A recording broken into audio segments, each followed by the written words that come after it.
வாழ்க்கை எழுப்புகிறவன் சிலுவை எடுத்துக்கொண்டுதான் பின்பற்ற வேண்டும். சம்பரமமாய் வாழ்வதற்கல்ல ஊழியம், பாதுகாப்பாய் வசதியாய் கஷ்டமில்லாமல் வாழ்வதற்கல்ல கிறிஸ்தவ வாழ்க்கை.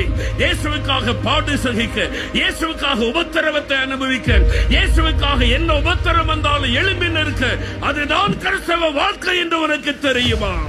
அதற்கு எழும்பணும். வெறும் ஆசீர்வாதம் பெறுவதற்கு மட்டும் இயேசுவை தேடிக் கொண்டிருக்கிற கிறிஸ்தவர்கள் மனம் திரும்ப வேண்டும்.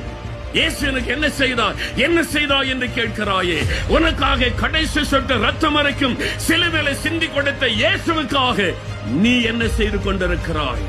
சிலுவையில உனக்காக தன்னை பலியாய் கொடுத்த இயேசுவுக்கு நீ என்ன செய்து கொண்டிருக்கிறாய்? உனக்கு ஒரு வேலை கொடுத்தார், உனக்கு ஒரு குடும்பம் கொடுத்தார், உனக்கு ஒரு வியாபாரம் கொடுத்தார், நீ கேட்டதெல்லாம் கொடுத்தாரே, அவருக்காக நீ என்ன செய்கிறாய்?